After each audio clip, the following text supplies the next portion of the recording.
hanya laki-laki saja yang berusaha mungkin tidak mampu mencukupi. Walaupun wanita istilahnya membantu penghasilan suami, tapi akhir-akhirnya ya malah kebalik, penghasilan dari wanita itu yang banyak.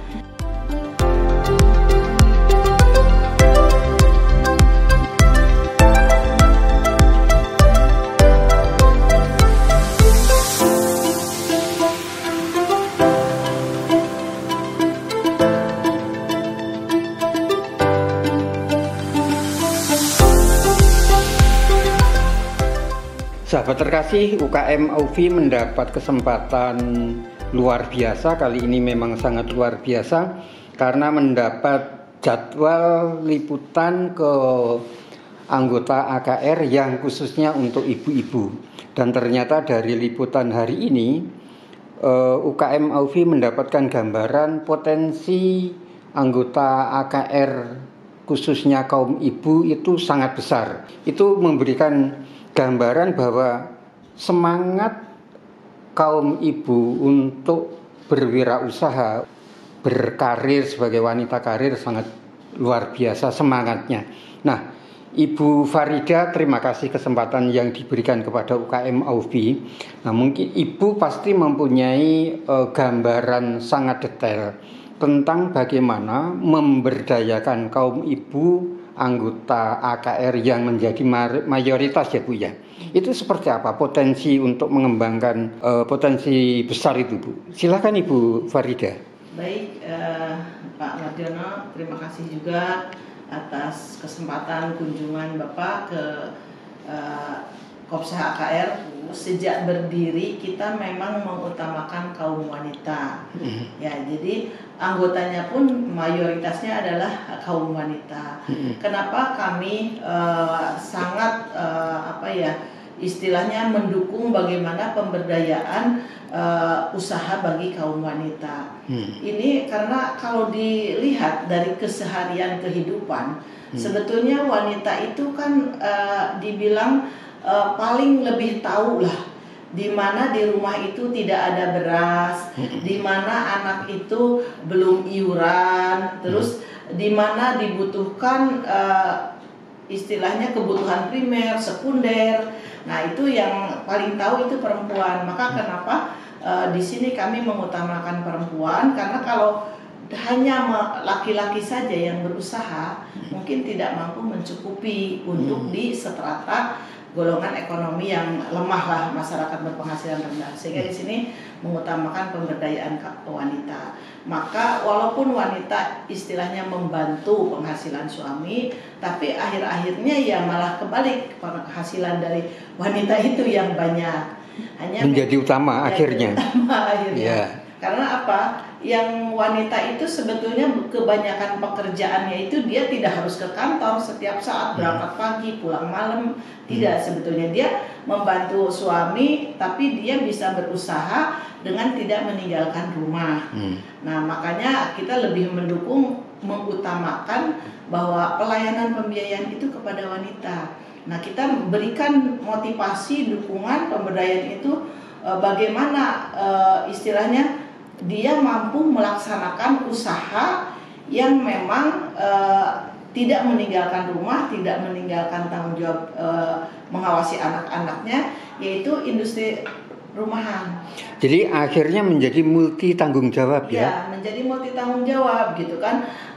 Yang tadinya kita support ujung tombak penilaian itu kepada penghasilan suaminya, sekarang sudah tidak bisa lagi karena memang sudah dilakukan pemberdayaan sehingga ibu-ibu ini sudah mampu sebagian orang menyaingi pendapatan dari suaminya, gitu. Karena misalkan pendapatan rumahan dia dari mulai bikin awalnya iseng-iseng, bikin keripik, lama-lama menjadi besar, terus bikin tempe atau apa. Nah, sehingga kadang-kala mohon maaf suaminya pun berhenti kerja akibat dari besarnya usaha produksi rumahan ini. Akhirnya menjadi alih profesi. Alih profesi. Dulu saya mendengar di TV bahwa pegawai berhenti menjadi. Nah ternyata setelah kita terjun ke lapangan, oh iya ternyata banyak sekali. Dan contohnya hari ini dua-duanya. Ya, dua-duanya itu seperti yang Bapak mungkin lihat tadi ya. Karena memang mengutamakan di kami sistem pemberdayaan kepada anggota itu, karena kita dibentuk model masih mayoritas kelompok ya Pak. Pembinaannya itu pada saat dia transaksi, pada saat itu juga dia memperoleh pembinaan untuk pemberdayaan itu. Belum lagi yang pemberdayaan secara terpisah, ya misalkan pada kebutuhan apa tuh yang dibutuhkan oleh si para produksi rumahan itu, misalkan dia butuh PIRT ya. Nah itu kita di sini ada pelatihan, kita sinergikan dengan dinas instansi terkait ya, sehingga dinas memahami. Kan dinas kalau nyari-nyari orang mau ngasih bantuan peralatan atau apa, mau memberi ini kan susah. Tapi kalau kita selalu merapat ke dinas juga, jadi dia, nih ada nih anggota saya butuh NIB. Kalau waktu dulu sebelum COVID kita banyak dana untuk membiayai mereka ya. Setelah COVID memang ada perubahan dengan keterbatasan dana di Kopsa AKR, kita sinergi dengan pemerintah yang seperti itu. Jadi AKR memberikan pemberdayaan mulai dari bagaimana memikirkan tenaga kerjanya, kegiatan industrinya, kegiatan manajemennya. Jadi sampai ininya Pak, BPJS untuk pegawai-pegawai mereka kita kerjasamakan, yang kerjasama dengan BPJS Ketenagakerjaan kita koperasi, tapi kita berikan sampaikan juga ke anggota kalau dia hanya dengan misalkan 1 bulan 16.000 sekian. Nah jadi mereka juga include, disinergikan pokoknya kita itu dengan program-program pemerintah Pak. Dan juga kebutuhan anggota ya. Iya, betul. Kalau seperti itu tentu AKR sendiri mempunyai bank data kebutuhan anggota Bu. Ada Pak. Jadi kita memang akan di database-nya kita udah tahu nih ini anggotanya kan usaha-usahanya apa. Nanti selalu kalau ada program misalkan ada pameran di mana gitu kan di Kemenkeu, atau pameran di BPDLH, atau pameran di beberapa event-event tertentu dinas instansi. Nah kita selalu mana nih produk produksi yang bisa dipamerkan. Nah itu pun kita ikutkan Pak. Gitu. Dengan pembiayaan, maksudnya dengan biaya-biaya pamerannya yang handle adalah kita koperasi. Jadi dia tidak diberatkan gitu kan. Jadi sebenarnya AKR yang dipikirkan memberikan pelayanan gratis berbagai hal ya Bu. Berbagai hal. Mulai dari pendidikan gratis, pemberdayaan gratis, legalitas kayak NIB, ya, terus kayak sertifikasi halal kan, disinergikan karena kita semua dengan program pemerintah, jadi lebih cepat gitu jalannya gitu. Apa dulu yang melatar belakangi pemikiran itu Ibu? Saya sih melihat ya di lapangan, kebetulan saya sebelum mendirikan AKR ini dulu sebelum tahun 2009 itu saya itu dulu pernah menjabat sebagai Kabid UMKM Pak, bidang UMKM di Dinas Koperasi. Nah itu ternyata setelah terjun ke lapangan berbagai dilema banyak banget. Gimana cara menolongnya nih? Padahal kan kalau di pemerintahan punya keterbatasan ya, anggaran segala macam. Akhirnya kita menginginkan lah membuat sebuah koperasi. Nah pemberdayaannya walaupun kita tidak punya uang, karena koperasi punya sifat saling tolong menolong, gotong royong. Nah di situ kita dirembuk semua dengan anggota bagaimana untuk membantu orang-orang yang anggota-anggota yang memang tidak mampu, yang ini. Nah itu ada satu saling tolong menolong. Misal kita mengadakan ada dana tahun segala macam. Terus apalagi sekarang ada manajer diswal menghimpun dana wakaf. Nah dari hasil wakafnya kita pakai pemberdayaan juga untuk umat gitu. Iya. Ibu dari pemikiran lalu diimplementasikan sendiri, pemikirannya sendiri, diimplementasikannya sendiri, walaupun pasti ada teman-teman lain yang mengisi ya, karena itu barangkali menjadi kebutuhan lembaga. Apa ya sebenarnya yang Ibu peroleh selama mengelola AKR itu? Saya sih selama mengelola AKR ini, dengan apa yang kita buat sistem dan kita bagi tugas kepada semua teman-teman, ini ada satu kenikmatan yang tidak bisa diukur dengan uang.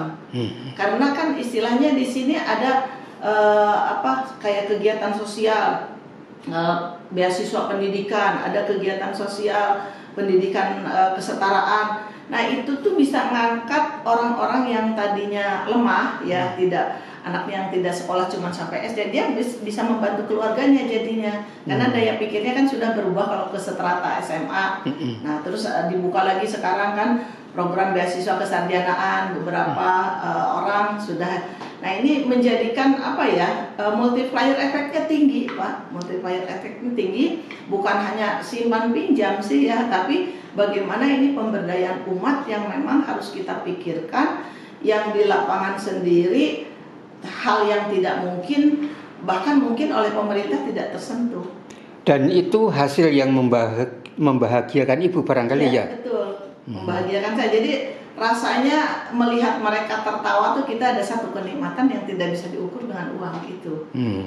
Nah terkait dengan pemberdayaan ibu-ibu kaum wanita tadi, Ibu apa yang barangkali Ibu sudah kaji dari semangat, dari potensi yang ada di daerah Tangerang ini, Bu, khususnya tentu dengan ibu-ibu tadi gitu. Iya.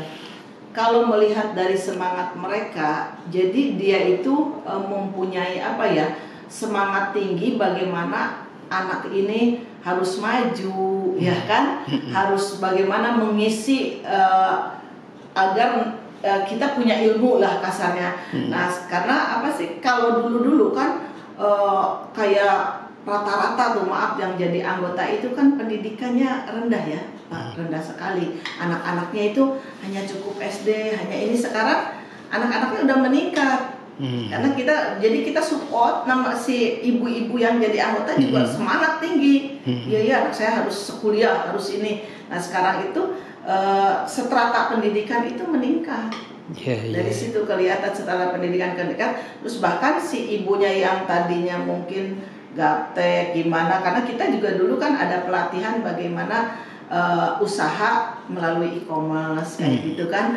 Jadi mereka udah jauh lah perkembangannya gitu, alhamdulillah.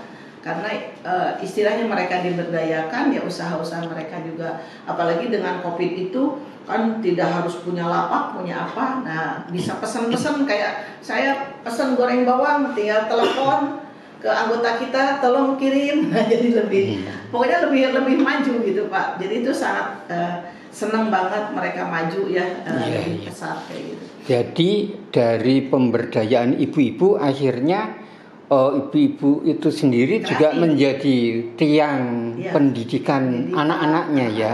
Betul. Dia kreatif mengembangkan usahanya.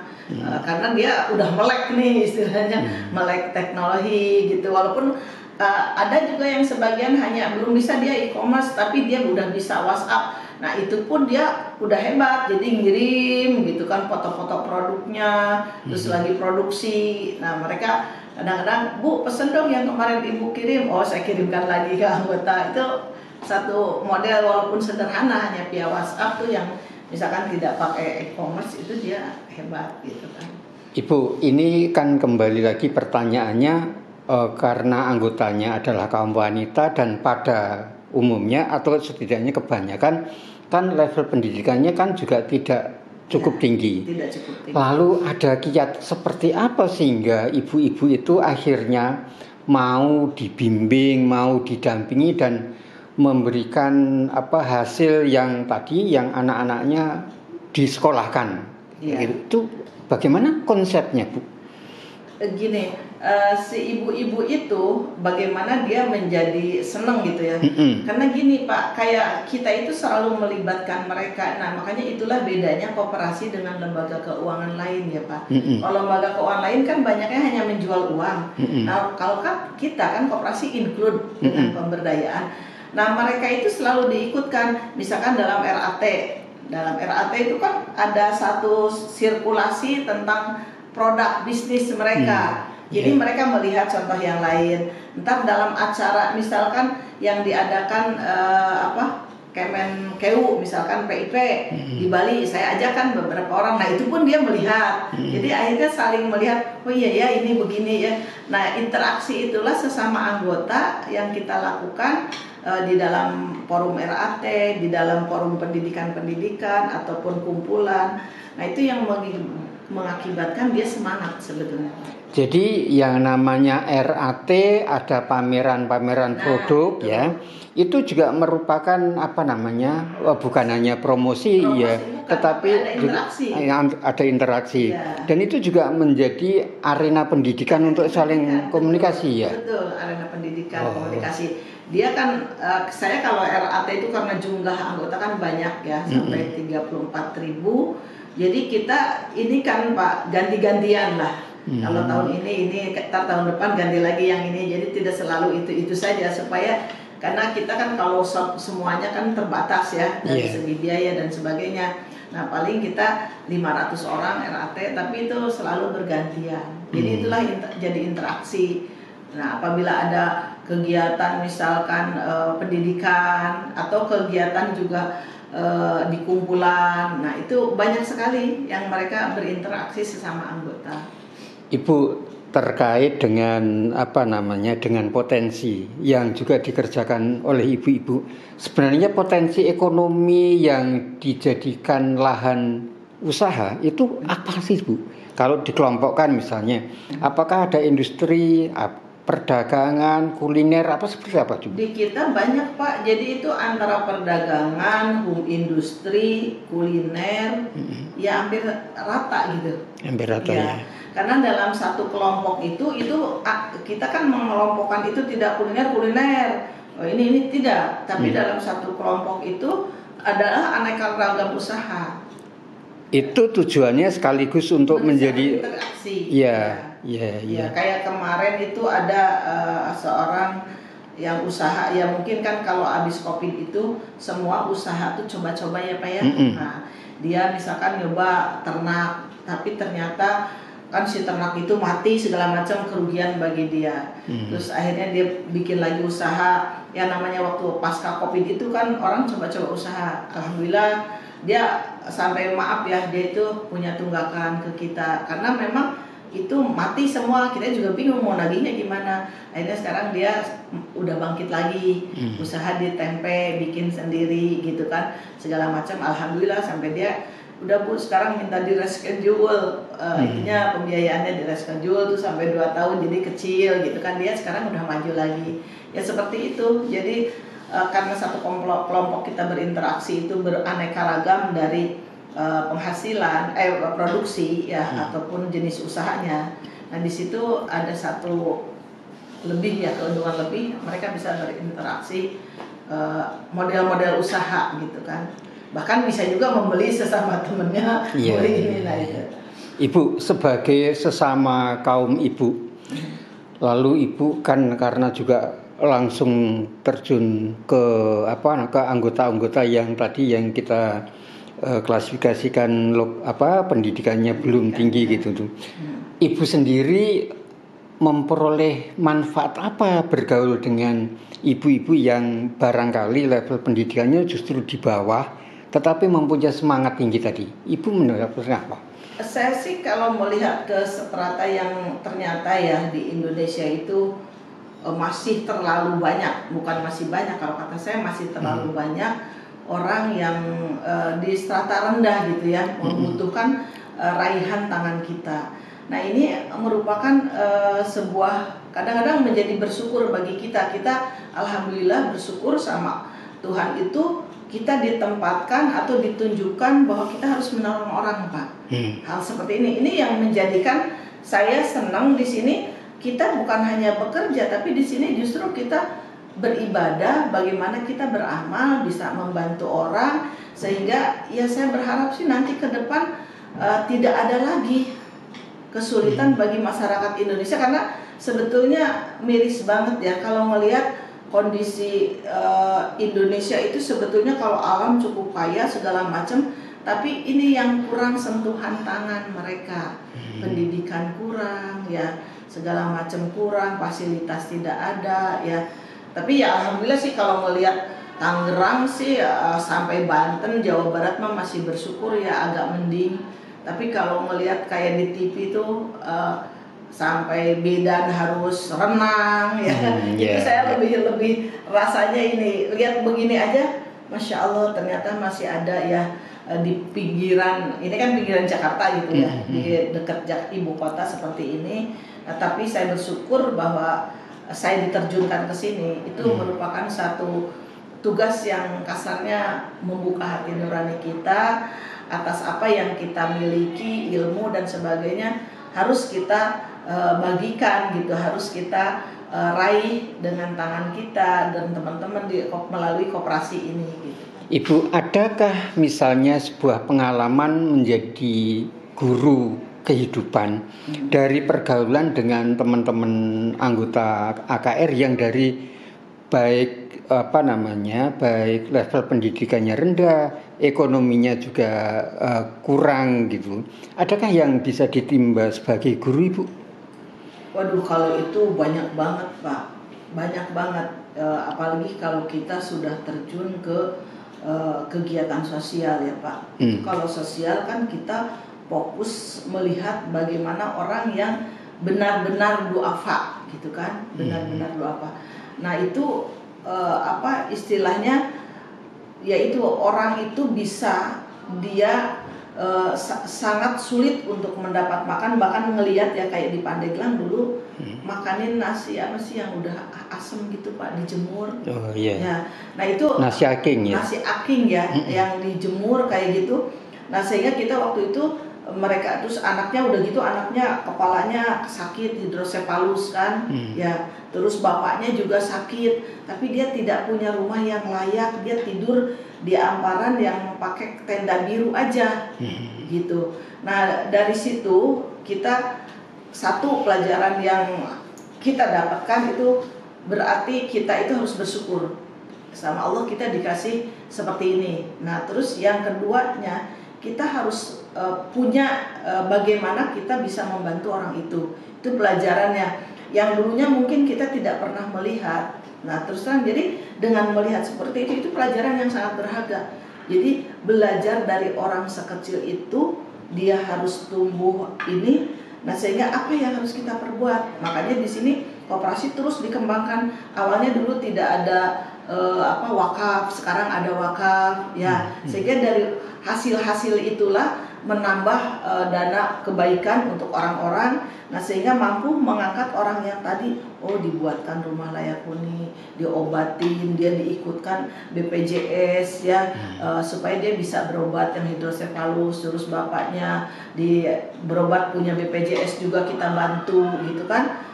Padahal kasarnya ya itu sudah ada tuh di koran itu ini kan, tapi belum ada yang nyentuh. Nah itu pelajaran yang paling berharganya, kita ditempa untuk punya rasa ikhlas membantu orang lain dan kita mampu bersyukur yang sangat dengan totally ya, syukur benar-benar dinikmati rasa syukurnya gitu Pak, bahwa kita bisa membantu gitu. Jadi tidak lagi kita memikirkan hanya urusan dunia kita untuk kekayaan kita sendiri, tidak Pak. Jadi di situ yang rasa syukur saya, jadi mendidik kita, saya sendiri yang tadinya tidak pernah melihat seperti itu, dengan melihat otomatis hati kita itu dirubah untuk menjadi baik, bisa menolong orang lain. Saya merinding cerita Ibu itu. Kalau seperti itu kita boleh katakanlah mengambil kesimpulan untuk bersyukur, belajarlah dari orang-orang yang berada di bawah ya. Karena kalau misalkan kita hanya melihat ke atas saja, saya yakin itu tidak akan mampu bersyukur. Apa yang Tuhan berikan kepada kita merasa biasa-biasa aja. Tapi kalau melihat kita yang di bawah yang benar-benar seperti itu, betapa anugerah Tuhan itu yang diberikan kita itu luar biasa. Itu mungkin pelajaran yang sangat melekat ke diri saya. Jadi saya sendiri suka pengen nangis ya, bahwa betapa sekarang saya di umur sekian mampu menikmati rasa syukur dari Tuhan ya, terus mampu menikmati keikhlasan, tidak mengenal waktu, tidak mengenal apa gitu kan. sudah tidak memikirkan lagi bahwa saya umur tua, tidak, tapi tetap saya semangat untuk bisa bagaimana lembaga ini menjadi baik, semakin banyak lagi meraih orang-orang yang membutuhkan kita. Ibu, untuk menutup perbincangan kita yang akan 30 menit ini, apa yang ingin Ibu sampaikan atau supaya gerakan koperasi, terutama yang koperasi-koperasi besar, juga bisa memberikan gambaran seperti Ibu ceritakan tadi, terutama juga mungkin koperasi-koperasi yang pengurusnya sebagian besar adalah wanita, gitu, karena kan banyak koperasi wanita ya. Apa yang ingin Ibu sampaikan? Silakan. Saya mungkin mengajak kepada pejuang-pejuang koperasi ya Pak ya, terutama nih bagi kaum emak-emak ya yang mengelola koperasi. Saya yakin kaum emak-emak ini punya naluri yang halus ya kalau perempuan itu. Nah, bekerjalah dalam koperasi itu, kita bukan bagaimana mencari uang untuk diri kita, tetapi bagaimana kita jangan mencari kehidupan di koperasi ya Pak, tapi bagaimana kita mampu menghidupkan orang lain melalui koperasi, gitu saya pesannya. Jadi jangan mencari kehidupan di koperasi, tapi bagaimana kita mampu memberi kehidupan melalui koperasi ini kepada orang lain. Karena dengan penuh keikhlasan yang kita lakukan pekerjaan untuk menghidupi orang lain, insya Allah dengan keikhlasan dan rasa syukur, Allah Tuhan Maha Kaya, jadi akan menolong, karena kita bekerja dilakukan dengan ikhlas dan kita bersyukur bahwa kita diberikan tugas yang sangat berat walaupun kemampuan kita sangat terbatas. Ibu Farida, terima kasih atas ilmu kehidupan yang luar biasa ini. Semoga ini akan menginspirasi kita semua, tidak hanya kaum ibu-ibu tetapi juga pada kita semua. Terima kasih Ibu Farida. Sukses selalu AKR-nya dengan karyawannya yang hebat-hebat ini. Terima kasih Ibu. Terima kasih juga UKM AUFI yang selalu rajin terjun melihat bagaimana kondisi masyarakat, terutama yang berpenghasilan rendah ya, yang membutuhkan uluran tangan kita. Semoga khusus untuk Pak Mardiono sehat selalu. Amin. Saya selalu UKM AUFI-nya semakin maju, semakin berkembang. Amin. Menjadi sebuah sarana komunikasi untuk memberikan semangat pada berbagai koperasi di Indonesia, yang karena memang koperasi adalah tempatnya sebuah perusahaan orang-orang yang memang asli memiliki jati diri hidup sesuai dengan karakteristik bangsa Indonesia. Terima kasih. Terima kasih Ibu Farida, sukses selalu.